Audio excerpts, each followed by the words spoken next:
Welcome to the deep dive. Today, we're really going to get into it with this piece. Jamie Horrocks, PhD, they're an autistic trans woman, and their essay, Autistic, Trans, and Revolutionary. My transition is reclamation. It's a lot. It really is. Yeah. I mean, it's not just like a personal story, Yeah. it goes so much deeper. It makes you think about identity, justice, what it even means to be authentic now, like in a world that's obsessed with how everything looks, especially online. Right. And that's what hooked me right away, like right off the bat. Horrocks says their transition was this rectification of an injustice, and I was like, whoa, okay, that's a powerful way to look at it. It is. It's one of those phrases that just kind of hits you, and it gets at this deep connection Horrocks feels between being autistic and being trans. They Yeah. talk about this, like this need for order, for things to feel right that a lot of autistic people experience. Yeah, and I feel like that gets misinterpreted a lot, right? Yeah. Like people might think it's about like rigid thinking or something, but the way Horrocks explains it, it's more like this striving for balance, Yeah. for things to make sense. Exactly. And for them, transitioning isn't just about the physical changes. It's about their internal self, like finally matching how they express themselves, outwardly restoring a sense of order that felt like fundamentally disrupted. Yeah, okay. Yeah. And then on top of that, they drop this other truth bomb, right? Yeah. Talking about HRT hormone replacement therapy as reparations.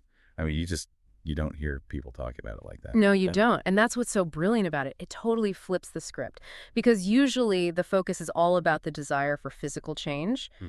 But Horrocks is saying, no, these changes are about like reclaiming something that was always theirs, not just something they wanted something owed. It's about agency, righting a wrong that goes way deeper than just how they look. It makes you think about how much we try to simplify these really complex experiences, right? Yeah, Like trying to fit something like transition to this neat little box. totally. And Horrocks is like, nope, not going to happen. And they bring in their experiences with music too, talking about how different protest music is now compared to like back in the day. Oh, yeah.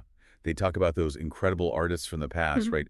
Gil Scott-Heron, Nina Simone, Marvin Gaye. They were just like raw power. They weren't afraid to say what needed to be said. And the thing is, people actually heard them. Like, their music wasn't just like background noise. It started conversations and made people move. Right. It was part of these movements.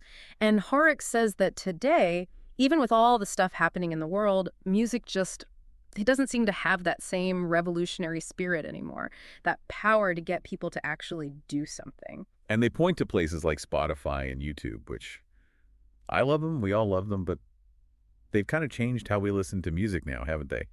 It's almost like disposable, just another thing we're subscribed to. Yeah, it's the commodification of it all, right? Even a Yeah. rebellion, like Herx was saying, corporations now, they use the language of social justice to sell you stuff. It's like Right. they figured out how to package and sell rebellion itself. It's wild. So, like, where do we even go from here? What can we even do? Well, that's where things get really interesting because Yeah. Herx kind of lays out this call for a different kind of revolution, one that starts with each of us internally, like in our own minds. And they have this amazing poem, The Revolution Will Not Be on Instagram.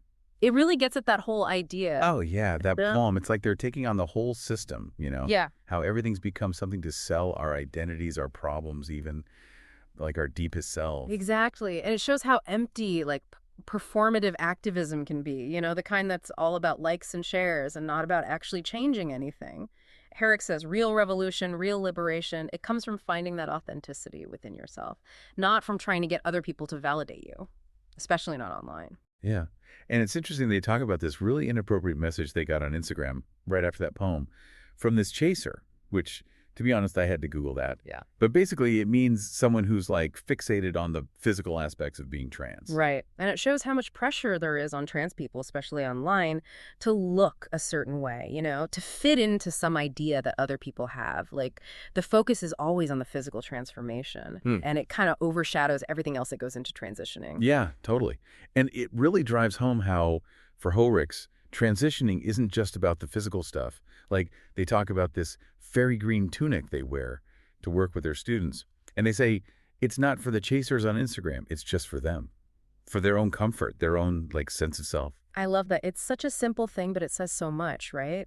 It's about taking ownership of your body, your own way of expressing yourself, and not letting like the male gaze or the need for other people's approval dictate any of it. Just choosing how you want to be in the world on your own terms. Exactly. It's not about fitting into someone else's box. It's about making your inside and your outside match up in a way that feels true to you. And it goes back to that idea of transition as a rectification of injustice, right? It's about fixing this like fundamental misalignment, not just physically, but mentally and emotionally too. Yeah, it makes you realize how much we do, how we present ourselves is because of what other people expect, Yeah. and how freeing it could be to just question that, Yeah. to start writing your own story, which, I mean, that brings us back to that line from the essay that it stuck with me.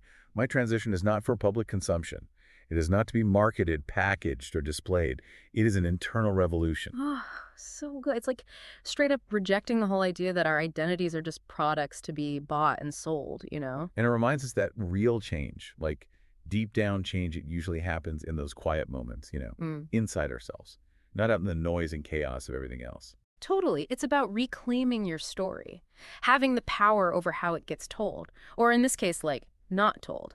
Because Horrocks talks about how some parts of their transition, especially the mental and emotional stuff, it just, you can't really put it into words or pictures, you know? It's like trying to, I don't know, take a photo of a feeling. You can try to represent it, but it's always going to be like just out of reach. It's like, I don't know, trying to explain what like deja vu feels like or bottle up the smell of rain. You can get close, but some things you just can't capture them. You really can't. And it makes you think, right? Like, we live in this world where everything's got to be online, every little detail of our lives. And here's Horrocks saying, nope, this is mine.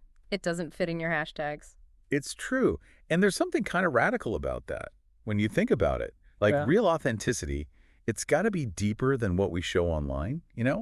It's about living your own truth, even if it makes people uncomfortable.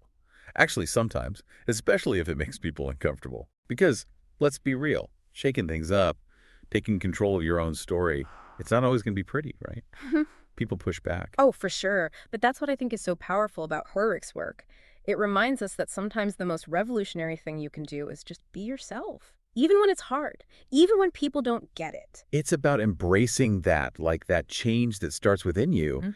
and letting it, I don't know, radiate outwards. Like, it's not just how we see ourselves, but how we treat each other, how we move through the world. Like Horrocks talking about their fairy green tunic and how it's about their comfort, not about what other people think. Exactly. It's defining what style is to you, how you want to exist in the world, and not letting anyone else write those rules. And that's so much bigger than just one person's experience, right? It makes you realize how much, like, society tells us how to look, act, even feel, often without us even realizing it. It's true. And it takes guts to push back against that, to say, no, my story, my rules, to just be who you are. And it goes back to that idea that rectification of injustice that Horrocks talks about. Like, that's where the real transformation starts, inside. 100%. Jamie Horrocks' story it's like proof that being genuine has power. It reminds us that sometimes the most revolutionary thing is just being true to yourself, no matter what the internet or anyone else expects. So as we, come up for air, I could have this deep dive into Jamie Horrocks' amazing work. I think we're left with some big questions, like how much of ourselves are we selling? How do we even find authenticity in this crazy digital world? And what does it even mean to start a revolution within yourself? What parts of Horrocks' story really hit home for you? Let us know, because this is a conversation worth having, and not just online, but out in the world every single day.